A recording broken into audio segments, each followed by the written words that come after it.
At Starbound, we tell stories the human way, not with artificial voices or AI slop. In the end, what's HFY without humanity? Subscribe to keep it this way. My name's GeneralG. Let's begin. The Grand Axion Xenological Park's vitrified stone central concourse reflected soft, diffuse light. Zorik wove through the throng of dignitaries, his steps making no sound, his shoulders angled to slip through the narrowest gaps. The fine, overlapping layers of his cartilage, a calm, nacreous gray, lay flat. He was a director in his element. Each biome is a self-sustaining ecosystem, a microcosm of its world of origin, he explained, his voice a smooth contralto. We employ atmospheric generators, photonic field emitters, and gravitic plates to replicate everything from barometric pressure to the specific spectral output of a native star. It's preservation on a galactic scale. His guests, a mix of hulking Huru merchants and officials from the Axion Mandate. Their postures rigid, murmured their appreciation. Zorik allowed a rehearsed smile. He'd given this tour countless times. The beats, the moments for effect, the technical specifications to impress and inform. They were as familiar as his own breathing. They rounded a corner, entering the cool, dim Deathworld Predator's corridor. On either side, massive walls of spin diamond composite contained glimpses of lethal beauty. A pack of ash moths slept in a tangled pile of sinew and armored hide. A lone umbral stalker, a creature whose hide absorbed ambient light and made it a void in the dimness, watched them pass with lidless ocular sensors rippling like shifting chromatic film. Zorik's narration continued, each word delivered with measured cadence, but he looked straight ahead, away from the final empty enclosure at the hall's far end. A dark, cavernous space of reinforced rock and burnished metal. And here, a mandate officer gestured with a spindly appendage, the plaque reads, Designation Pending. A current project, Zorik said, his pace holding steady. Specimen acquisition can be a complex process. He was almost past it, almost to the next exhibit wing's safety.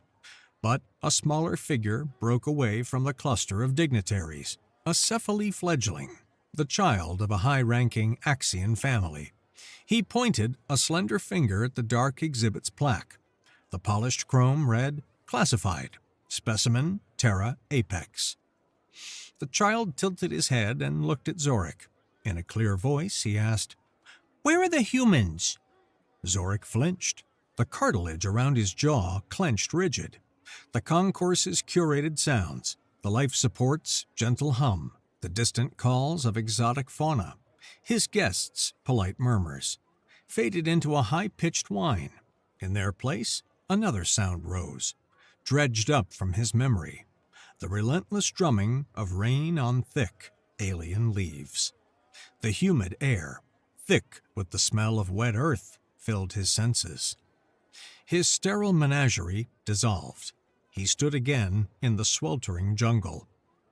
5 years ago, Charon 4, the rain fell in a solid sheet, an incessant downpour turning the jungle floor into a slick, treacherous mire of mud and grasping roots.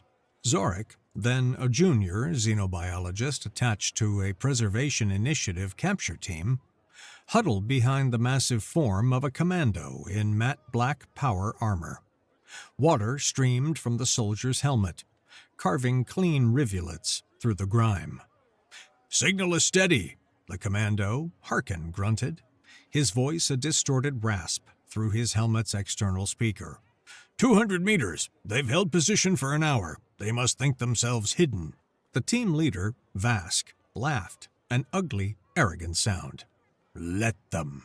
Our scanners can pick up a rodent's heartbeat through 10 meters of solid rock. These locals offer no challenge. Zorik remained silent. His role was advising on specimen viability and tranquilizer dosage, a far cry from tactics. But a knot of apprehension tightened in him. The native fauna, once a constant chorus of clicks and squawks, fell silent. He'd assumed the predator stalking the grounds was them. The ground erupted. An improvised explosive, buried beneath a layer of mud and leaves, sent a geyser of earth and superheated shrapnel tearing through the center of their squad. 2 commandos went down, their advanced armor screeching as shrapnel breached it. Before the shockwave faded, gunfire erupted from the canopy. The shots came from above and behind, the wrong direction. Staccato bursts of kinetic rounds, low-tech but effective, hammered against their shields. The shots targeted joints and sensor optics. "Contact! Rear and high!" Vask bellowed, his arrogance evaporating in a snarl of fury. "Return fire! Suppress!" They reacted too late, ensnared in a prepared ambush. The trap they had so confidently walked toward had sprung on them. A man detached himself from the dripping foliage above. He landed in a crouch amidst the chaos, a compact kinetic rifle in his hands, smaller than their commandos, wearing only a simple vest and plates over his vitals. Mud streaked his form, blending with the jungle. He bypassed their firing lines and dismantled them. A commando charged, plasma rifle whining. The human sidestepped, moving with a speed Zoric's eyes found too swift to follow, and jammed a small cylindrical device against the soldier's backpack. The commando's suit sparked and died, the powered limbs locking up. The human used the paralyzed cephaly as a shield, the kinetic weapon barking over his shoulder, stitching a line of holes across another soldier's visor. He dropped the shield, pivoted, and drove the butt of his weapon into the throat of a third trooper, the snap of bone audible even over the rain and gunfire. Zoric stood frozen, his biologist's training cataloging the human's economy of motion, while instinct urged him to flee. Vask, the last commando standing besides Harkin, roared and fired his plasma rifle. The human dove into the mud, the bolt of energy searing the air where he'd stood. He came up firing, his rifle spitting a 3-round burst. The rounds punched through the unshielded joint at Vask's hip, sending him sprawling. The human rose from the mud, the firearm held at a low ready. He advanced on the downed leader. Vask fumbled for a sidearm. The man kicked it away, each movement measured. He raised his weapon. Harkin grabbed Zoric's arm, his grip a crushing vice. "Go! Flee now!" Zoric fled. He scrambled backward, slipping and sliding in the mud, abandoning his controlled elegance for a frantic retreat. He risked a final glance over his shoulder. The man, Sergeant Nico Taggart, stood over the fallen team, his expression fixed. He tracked every remaining threat. He looked up, and his gaze met Zoric's across the clearing. He registered him, then he dismissed him, turning his attention back to the grim work at hand. Zoric turned and ran, the jungle sounds and his comrades' screams fading behind him. He fled, the image of that human's detached, observant gaze burned into his memory. Nico Taggart performed the final checks on his infiltration rig. He tested every buckle and checked each seal. A form-fitting, matte black infiltration suit that absorbed ambient light encased his lean frame. "Approaching orbital insertion window," a calm synthetic voice spoke in his earpiece. "Atmospheric pass in 90 seconds. You sure about this, Nico? The security schematics for this place read like a paranoid's design." Nico paused before answering. He picked up a thin, flexible data screen. On it, a 3-dimensional schematic of the Grand Axion Xenological Park rotated. Blue lines indicated power conduits. Red zones marked sensor coverage, and small pulsing icons showed the patrol routes of automated drones. "A survivor designed it, Muse," Nico said, his own voice low and steady. "Survivors are always paranoid." "You're telling me," the AI replied, her tone laced with a dry wit programmed from the personality templates of his old squad. The zoo's director of security is a cephaly named Zorik. A search of Axion personnel files. Oh, this is rich. The report on the Karen 4 incident lists him as the sole cephaly survivor. One human dismantled his team, so they put him in charge of a cage for thousands of other species. That's some cephaly logic for you. Nico tracked a highlighted path on the schematic, a twisting route that led deep into the moon's core. It terminated at a location marked Cryo Storage Vault. Inside that vault lay an artifact flagged for xenotechnical study. Designation MN3, the mnemonic spool, Bennick's spool. That vault's lock is entanglement keyed, she added. Standard bypass tools are useless against it. Mine is different, Nico said, tapping a cylindrical device on his belt. The entanglement decoupler, his own design. He reached for a small, worn metal tag hanging from a chain on the bulkhead. The name stamped into it was Bennick Rowe. He clipped it to the front of his vest. We go in, we get the spool, we get out, Nico said. Stick to the plan. We bring everyone home, Muse finished for him, the words a familiar refrain. I get it. Just try to stay alive, retrieving the ghost of a man who has already died. The irony would be significant. I'll do my best. The hauler shuddered as its maneuvering thrusters fired. A red light above the cargo bay door flashed. Cargo deployment in 10. Your ride is a container of refined silicates bound for the zoo's terraforming processors. I'll slice its magnetic tether at the optimal vector. Should give you a clean drop into the outer maintenance sectors. Nico clipped his helmet into place, his visor flooding with tactical overlays and threat assessment reticles. He grabbed the magnetic clamps of his drop rig and moved toward the designated supply container, a massive metal crate humming with contained energy. Good luck, Sergeant. I rely on preparation, Nico replied, locking himself onto the container's side. The cargo bay doors irised open, revealing the curve of the moon-sized zoo below, a patchwork of continents and oceans encased in a shimmering atmospheric bubble. Then, with a deep, resonant thrum, the magnetic launcher fired. The crate shot out into the void, a silent projectile aimed at the heart of the galaxy's premier menagerie. Nico Taggart went with it. Zorik stood in the austere white confines of his security office, the security nexus of his domain. A panoramic window looked out on a live feed of the park, a dozen biomes displayed in shimmering holographic splendor. The tremor in his hands had subsided, but the cartilage plates on his jaw stayed rigid with tension. Director, are you well? His assistant, a junior analyst named Pilo, asked from the doorway. His own throat cartilage was relaxed and smooth. I am fine, Zorik said.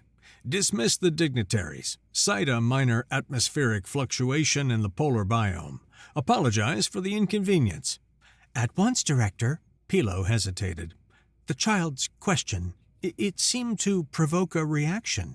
A foolish question, Zorik snapped, then regretted his tone. He smoothed the front of his tunic. See to the guests. Pilo bowed his head and retreated. Zorik turned back to his console, trying to force his breathing to slow. The images from Charon 4 replayed in his mind. He had built this place, this perfect, ordered system, to be the antithesis of that chaotic jungle. He designed every sensor, every patrol, every protocol to prevent unpredictable violence. His zoo was a monument to control. A small notification pinged on his console. A Tier 4 alert appeared. Alert! Cargo Manifest 8, Gamma 9. Minor trajectory deviation on atmospheric insertion. Logged as standard flux. Probably a sensor ghost, a minor magnetic flux from the hauler. Normally, the system would archive it. But Zorik was a survivor. He fixated on the alert. His thoughts accelerated. He pulled up the container's origin, a free trade port with notoriously lax security. He cross-referenced its flight path, a close pass, almost a slingshot maneuver designed to save fuel. Unorthodox, but legal. He checked the zoo's energy consumption logs for the exact moment of insertion. A fractional power spike in the outer sector's atmospheric shield projectors, again within normal parameters. Individually, each data point was meaningless, but together they formed a hint of a pattern. The pattern was too quiet, too clean, the kind of subtle infiltration he would have designed himself. "Pilo!" he called, his voice sharp. The analyst reappeared. "Director?" "Initiate a Level 2 diagnostic on the outer sectors. Frame it as a system integrity drill." Pilo blinked, his nictitating membranes sweeping across his eyes in confusion. "Sir? A Level 2 will double drone patrols and increase sensor sweeps by 200%. It will disrupt maintenance schedules for the next 12 hours. "I gave you an order. Carry it out." "An order, Director. At once." Pilo vanished. Zorik stared at the insignificant alert on his screen. The paranoia he had suppressed for 5 years flooded his mind.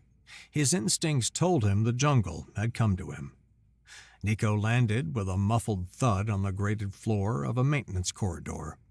The drop rig detached from his back with a soft hiss, and he gave it a gentle push into a shadowy recess. It would power down and remain inert, another piece of forgotten machinery in the station's guts. "Smooth landing," Muse commented. "For a cargo container. You're in Outer Ring, Sector 9. According to the schematics, the primary transit channel to the central core is 300 meters down that passage. Should be a straight shot." Nico moved forward, his rifle held across his chest. The passage lay empty, lit by intermittent strips of yellow light. He reached the transit channel access point, a heavy, circular hatch. Muse interfaced with the lock, and it cycled open with a pneumatic sigh. He stepped through, and the world changed. The air grew thick and humid, heavy with the scent of rain and decay. The temperature rose. The sterile metal of the corridor gave way to soft, damp earth. Towering trees with broad, waxy leaves formed a dense canopy overhead, dripping with a steady, synthetic rain. "This is a cruel joke," Muse said, her voice flat. "Welcome to Biome 9. The Cephali call it the Tanglewood Maze. According to its atmospheric and botanical profile, it's a near-perfect recreation of the forests of Charon 4. A brief smile touched Nico's lips. "A walk in the park, then." He moved into the artificial jungle with the ease of a creature returning to its natural habitat. The sounds, the smells, the feel of the mud under his boots. It was all familiar. He was home. "Stay alert," Muse warned. "I'm picking up an unusual number of patrol drones, far more than the standard security detail calls for. Zorik is deviating from standard security protocols." Nico nodded, and he scanned the canopy. He spotted the glint of a drone's optical sensor 100 meters ahead, its searchlight cutting a sharp cone through the manufactured mist. He faded back behind the massive trunk of a faux ironwood tree. His dark suit was a void against the foliage, his movements silent. He used the drone's blind spot on its return path to slip past the first patrol. The second guarded a narrow ravine that served as the biome's exit point. Nico spotted a volcanic steam vent nearby. He moved toward it, the heat and sulfur masking his thermal signature completely. He waited for the drone to pass on its programmed route, then slipped across the ravine, a shadow in the system. He used the chirps and squawks of the biome's fabricated fauna, a staccato rhythm he recognized intimately, to cover the faint sounds of his own passage. Before he left the biome, he paused. Directly above the exit hatch, a Cephali security camera nestled among a cluster of phosphorescent fungal clusters. "Muse, loop the feed," he murmured. "Working." It's a high-end military system. The loop will be stable for 58 seconds. Make it count. Nico scaled the rock face with ease. He reached the camera. He left it intact. He pulled a small cylindrical tool from his belt, a micro-laser etcher. With steady hands, he burned a single, almost microscopic symbol onto the camera's armored casing. A stylized raptor skull bisected by a lightning bolt, the insignia of the 7th Colonial Reconnaissance Battalion, his old unit. He dropped back to the ground just as Muse spoke again. "Loop disengaged. You're clear." Nico slipped through the hatch, leaving the jungle behind. He had sent his message. The report came 10 minutes later. Zorik stood over Pilo's shoulder, watching the feed from the maintenance team's body cameras. "We're at the location, Director," one of the technicians reported. "Camera C9 in the Tanglewood Maze. It's online. The feed is stable. Diagnostics show nominal function." "No," Zorik muttered. "The system logs a 58-second signal gap." "Could have been a localized power flux, sir," the technician suggested. "Looping a security feed requires more than a power flux," Zorik said. "That requires a sophisticated breach. Zoom in on the camera housing. Enhance resolution, maximum detail." The image on the main screen sharpened, focusing on the camera's dark metal. At first, the image was clear. Then, as the enhancement algorithms clarified the image, a tiny mark resolved itself from the background texture. A skull. A lightning bolt. Zorik's breathing stuttered. He'd seen the symbol on the scarred plating of the human's rifle, tattooed on the human's forearm, visible through the mud and blood. A tremor ran through his entire body. The cartilage plates along his spine lifted, forming a sharp, agitated ridge. Pilo took a half-step back. "It's him," Zorik whispered, the sound of a ragged exhalation. "The human, from Charon 4. He's here." The paranoia dissolved, replaced by a cold certainty. This was an attack. This was personal. The ghost from his past had invaded his sanctuary. "Director?" Pilo asked. Fear gave Zorik a sharp clarity. His objective shifted from finding an infiltrator to trapping a monster. "Seal the central sectors," he commanded. "Full lockdown. Divert all power to internal defense grids. I want every transit channel, every service corridor, every ventilation shaft in lockdown. And seal the cryo vault. Override all access codes except my own. All of them." He shifted his strategy from defense to entrapment, turning his perfect cage into a weapon. The memory surfaced unbidden, a flash of warmth in the cold, tense present. It came from the final quiet hours on Charon 4. The air in their makeshift command tent was thick with humidity and the smell of hot electronics. Nico was cleaning his rifle, while Bennick Rowe, his squad's engineer, was running a final diagnostic on the MN3 spool. Bennick was a wiry man with a brilliant mind and a caustic wit. "This thing is a masterpiece and a piece of junk," he complained, tapping the silvery dodecahedron-shaped device. "The entanglement grid is stable, but the power consumption is a joke. It could run a small city for a week, or this thing for an hour."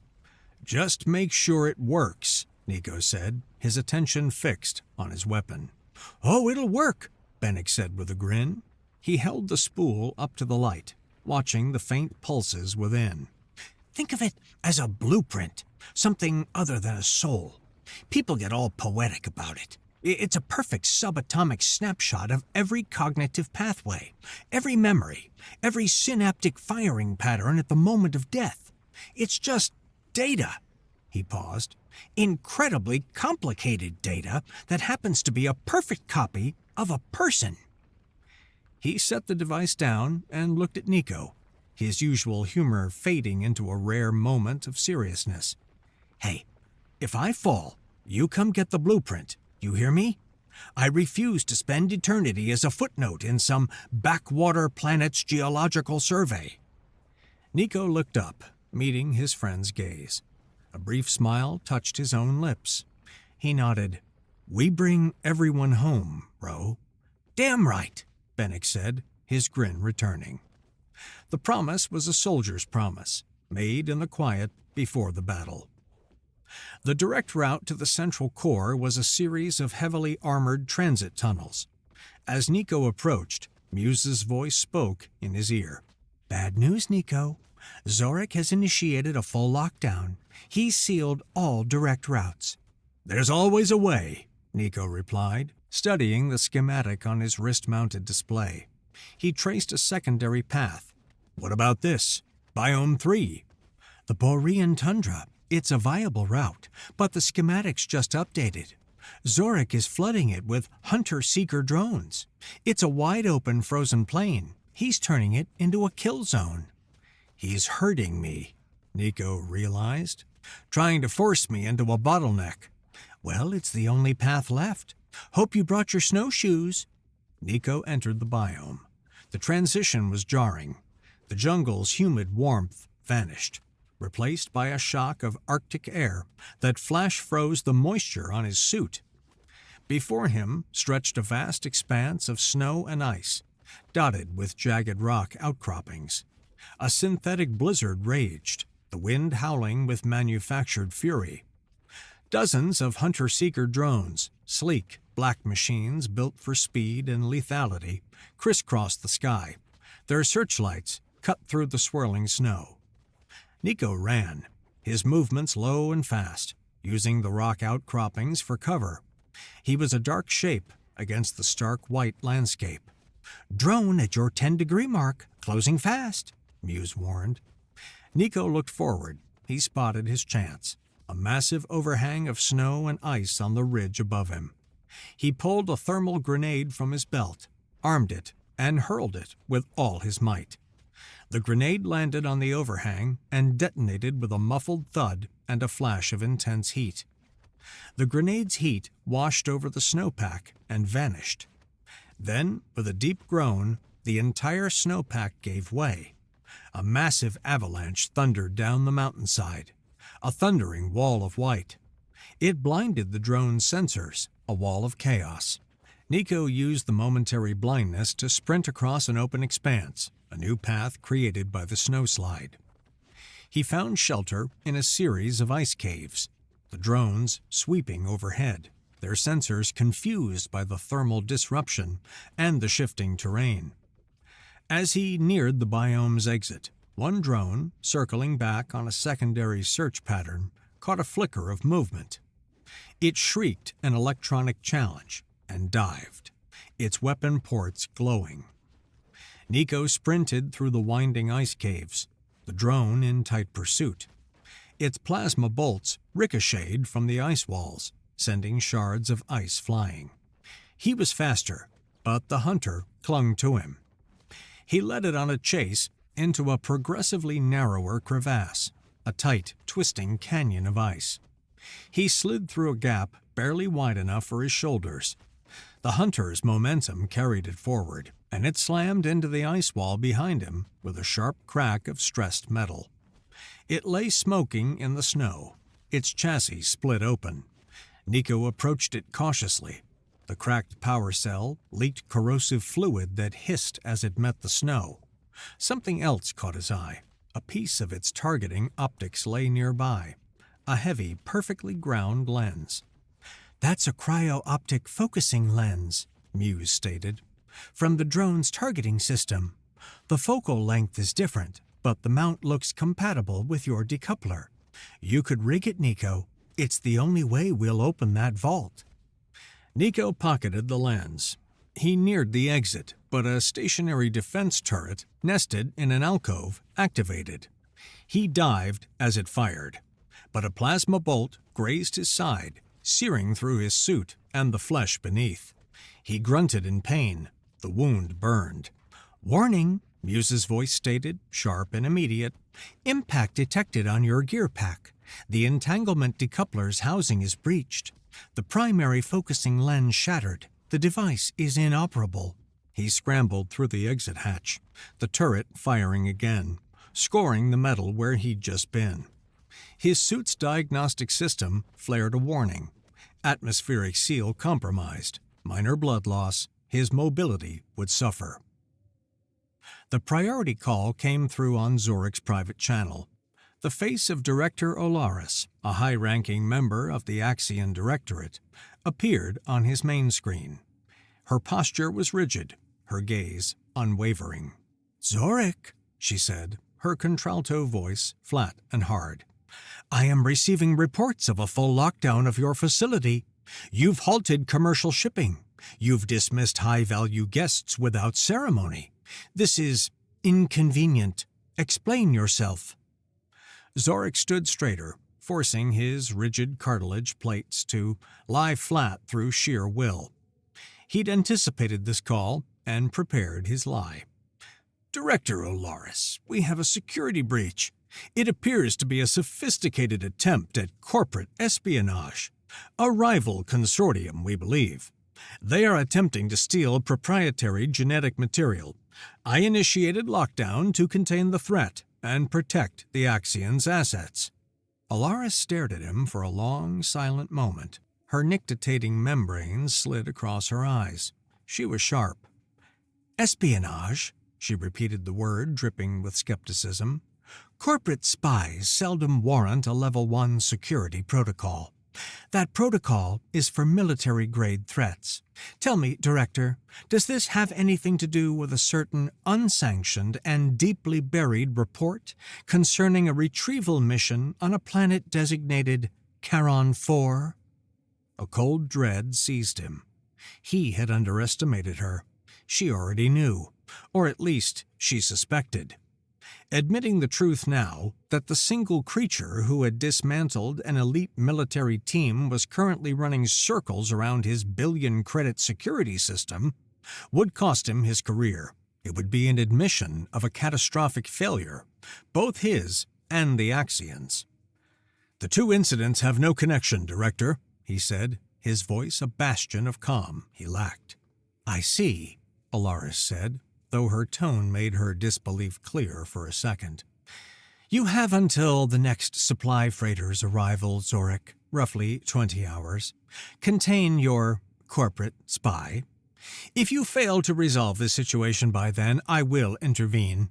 I will dispatch an Axion Legion to your sector. They will perform a full system purge and sanitize the facility. Do you understand?" Sanitize. A clean word for erasing everything, the infiltrator, the evidence, and Zoric's career. "Perfectly, Director," Zoric said. The channel closed. The pressure was immense. His constructed trap was failing. The human was too adaptable, too unpredictable. Zoric's desperation hardened into resolve. Killing Nico was his only option. He turned to a secondary console, accessing the zoo's bio-containment protocols. One last path remained to the central core, a decommissioned service sector Nico would have to pass through, a path unguarded by drones or turrets. He keyed in a series of commands. In a high-security pen deep within the park, the gates hissed open.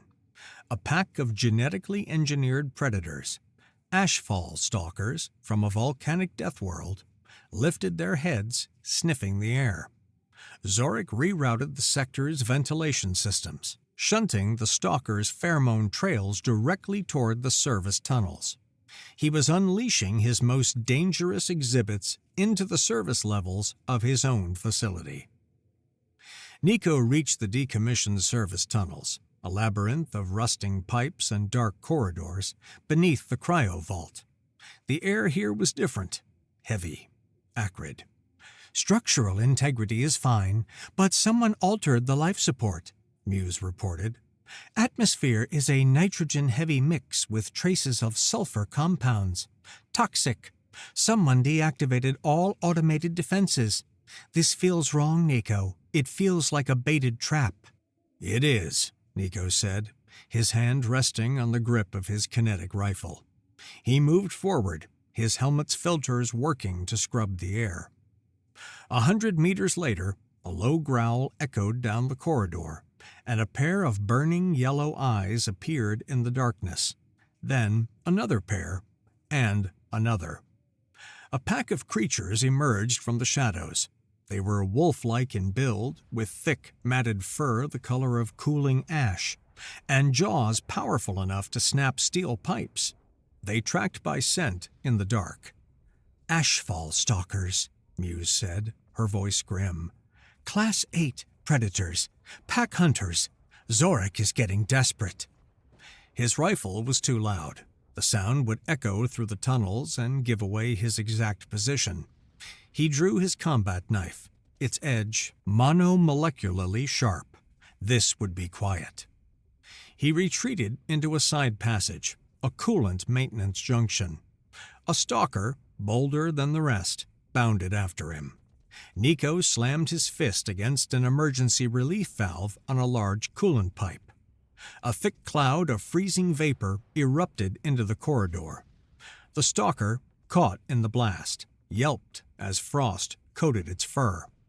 It stumbled, its muscles seizing from the cryogenic shock. Nico lunged, driving his knife home in a single fluid motion. Another stalker charged down the main tunnel. Nico ducked behind a high-voltage power conduit. As the beast lunged, he rolled, and it crashed headlong into the exposed junction box. A shower of blue sparks lit the corridor, and the creature fell, twitching, its fur smoking. The Alpha circled around, using the network of pipes and shadows to flank him. It burst from a side passage, a blur of gray muscle and snapping teeth. He met its charge, his injured side flaring with pain. Man and beast tumbled to the floor in a savage point-blank struggle. The stalker's claws raked across his arm, tearing through the compromised suit and gouging deep into his flesh. A searing pain shot up to his shoulder. He roared, a raw surge of effort, and drove his knife up under the creature's jaw, finding the brainstem. The beast went limp, its dead weight crashing down on him. He shoved it off, staggering to his feet. He was bleeding from 2 wounds, his energy depleted, his suit was a wreck, but he was alive, and he was through. The door to the cryo-vault antechamber was just ahead. Nico stood before the vault, a perfect circle of polished, seamless metal set into the rock, 2 meters thick. A low hum emanated from it, vibrating through the floor. "That's it," Muse confirmed. "The main door, shielded against thermal, kinetic, and explosive entry. The locking mechanism is entanglement keyed, and keyed to a single biometric signature, Director Zorik's." "Then we knock," Nico said. He pulled the salvaged cryo-optic focusing lens from his pouch. He slotted it into the damaged housing of his entanglement decoupler, connecting it to an external power conduit he sliced open. He was rerouting a fraction of the vault's own energy. "Okay, I see what you're doing," Muse said, her synthetic voice filled with something that sounded like admiration. "You're going to use the lens to focus the vault's own power, creating a brute force decoupling field. It's brilliant. It's also probably going to fuse every system in a 10-meter radius and be lethal." "Just give me the frequency," Nico grunted, holding the jury-rigged device in place. Pain flared in his wounded arm. He channeled the energy. The lens glowed, focusing the raw power into a pinpoint beam of coherent light aimed at a tiny, almost invisible port on the door's surface. The air crackled. The massive door shuddered, a low groan echoing through the antechamber. "It's working. Magnetic containment is fluctuating. You'll have a window of 2 seconds." The groan became a high-pitched screech. With a deafening clang, the magnetic locks gave way. The massive door retracted a few inches into its housing. Nico threw himself through the gap, rolling as the door slammed shut behind him with the finality of a sealed tomb. He was inside. The chamber was sterile, circular, and bathed in a cold blue light. Cryopods lined the walls, containing genetic samples from across the galaxy. And in the center, resting on a pedestal like a sacred relic, was the MN3 mnemonic spool. It pulsed with a soft internal light. Nico crossed the room, his boots silent on the deck. He reached out and closed his hand around the spool's cool, smooth metal.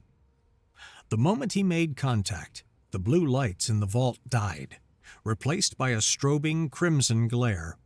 Alarms blared, every potential exit sealed with a heavy thud. An amplified, distorted voice filled the chamber. Zorik. "I knew you would come here. Your destination was the only predictable thing about you, human." Zorik watched the human on his main monitor, a figure bathed in the cryo-vault's red emergency light. A grim satisfaction washed over him, momentarily silencing his fear. He had him. The monster was in the cage. "The vault is now flash freezing," Zorik's voice came over the intercom. "In 3 minutes, the internal temperature will reach absolute zero. I will preserve you. A trophy." He leaned closer to the microphone. "Tell me, why did you come back? For revenge against me? For some misplaced sense of martial glory? I fail to comprehend your motivation." On the screen, Nico Taggart remained calm. He cradled the spool in one hand and looked directly into the nearest security camera. His voice, when it came, was quiet and factual. "We bring our people home. It's a concept you might fail to grasp." The conviction in the human's voice scraped at Zorik's nerves. This creature had dismantled his life, shattered his psyche, and now he spoke of loyalty? A tribal instinct. He made his offer. "Surrender. We can stop the freeze. My scientists will study you. We will learn what makes a species so feral. I will immortalize you as the perfect predator, the crown jewel of my collection." "Nico," Muse's voice said in his private comm, a whisper of data. "The vault's primary coolant system. If you overload it, the resulting explosion should breach the western wall. That wall adjoins the adjacent exhibit." Nico looked back at the camera, his gaze cold. He held up the mnemonic spool. "I'm here for my friend. Your collection means nothing." He turned his back on the camera and planted a small explosive charge on the wall's main coolant intake. As Nico worked, Zorik's mind flashed back. After the battle on Charon 4, the rain gave way to a humid calm. He was with the 2 shell-shocked Cephali commandos who had survived, the ones from the dropship who had arrived after the fighting. They were picking through the wreckage of the human camp. Dead Cephali commandos lay where they had fallen. The human, Taggart, had vanished into the jungle. They found the body of another human, an engineer by his uniform, lying near a damaged piece of equipment. It was the silvery dodecahedron. A commando kicked the device. It flared with a brief, intense light. Zorik, the scientist, recognized the energy signature. A cognitive recorder. He had only read about such theoretical technology. He ordered the commandos to retrieve it, arguing its immense research value.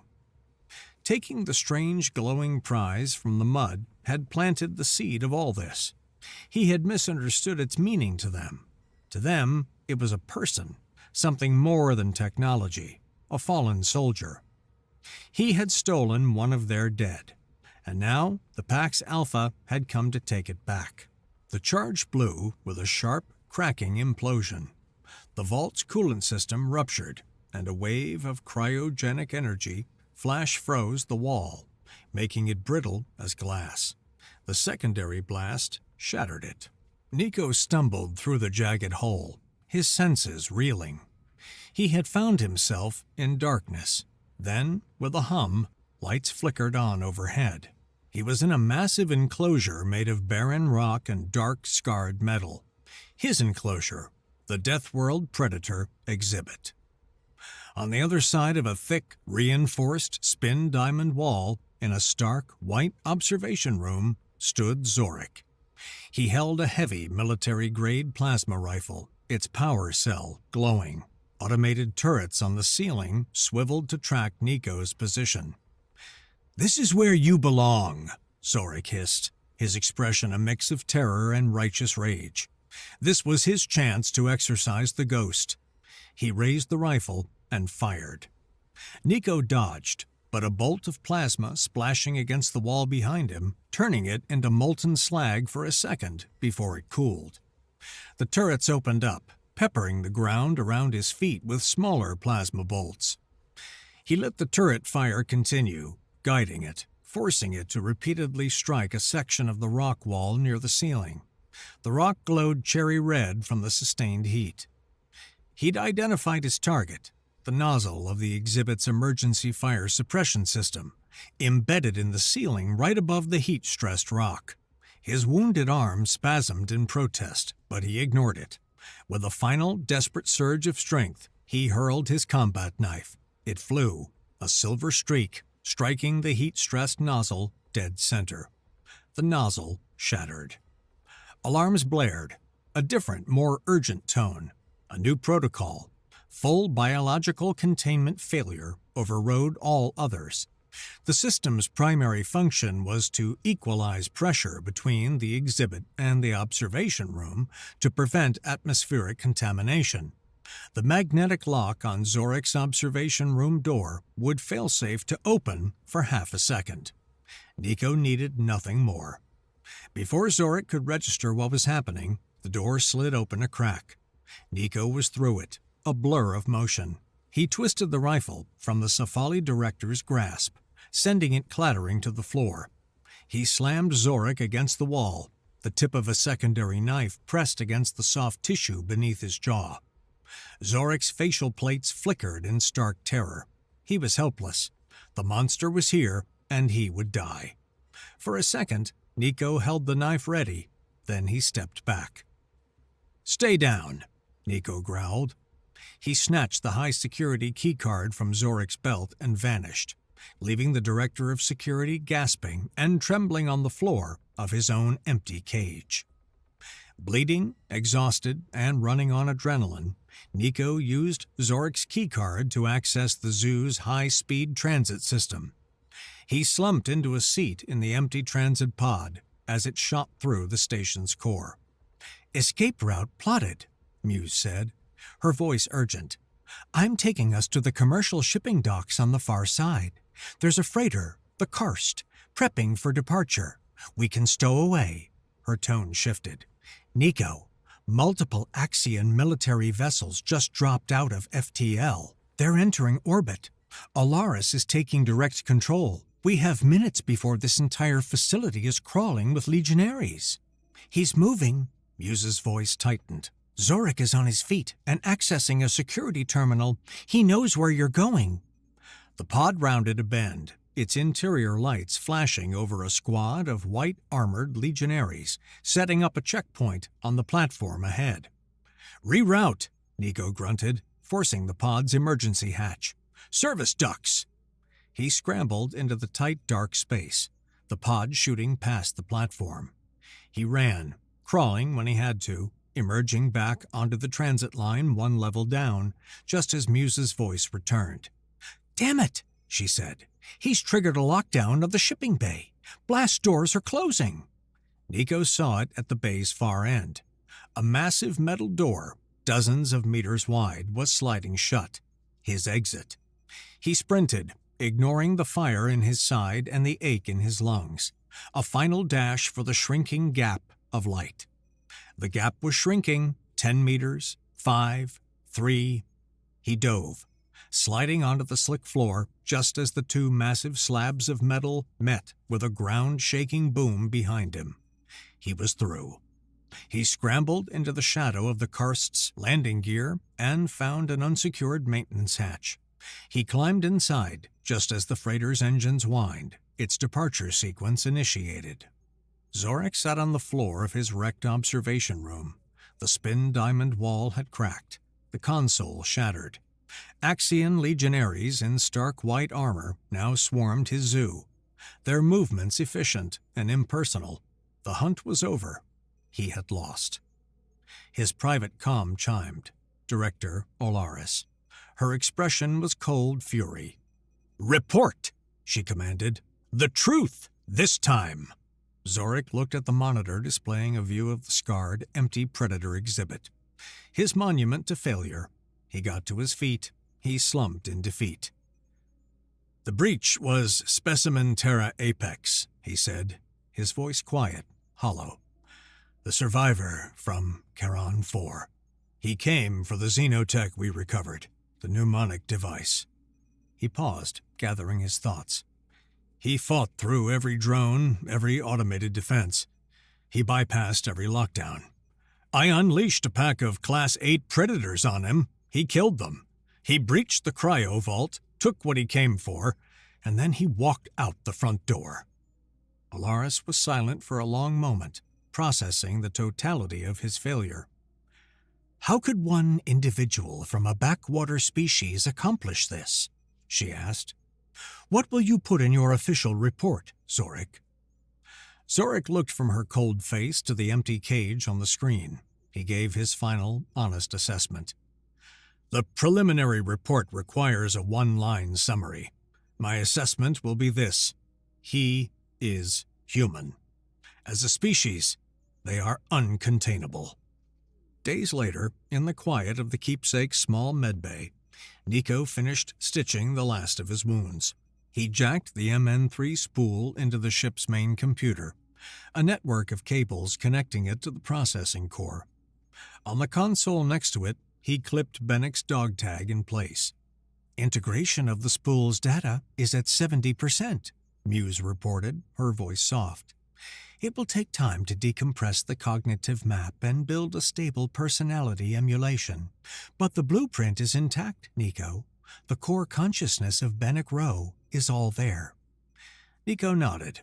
A weight lifted from his shoulders. He made his way to the cockpit and strapped himself into the command chair. The starfield stretched out before him. A new voice crackled over the comm, tinny and synthesized. The voice still found its rhythm, yet it was Bennick's. "Took you long enough, Sergeant." A smile, the first smile in years, spread across Nico Taggart's face. He leaned back in his chair, the weight of his promise lifted. He looked out at the endless sea of stars. "We bring everyone home," he whispered. The Keepsake's engines flared, and with a silent flash, it jumped to FTL, a tiny ship carrying a rescued ghost heading for home. Weeks later, Zorik walked through the Deathworld Predator's wing. On probation, his career in ruins, he remained employed. Alaris, in a moment of cold pragmatism, had decided he was more valuable as a reminder than as a scapegoat. He stopped at the empty enclosure at the hall's end. Lights now illuminated the exhibit, lit, clean, and empty. He accessed the control panel on the wall and brought up the plaque's text editor. He deleted the classified designation. He keyed in a new one. Species: Homo sapiens. Below it, he added the official assessment, the one now circulating at the highest levels of the Axion Directorate, a warning to any who would balk at its simplicity. Primary assessment: uncontainable. Additional notes: specimen exhibits extreme territorial aggression and mimetic loyalty patterns. Avoid all further engagement. He looked at the empty cage, a reminder of a lesson in humility. Some things should remain wild. He turned and walked away, his gait plain but steady. His posture was steady, his movements composed. He was an archivist again.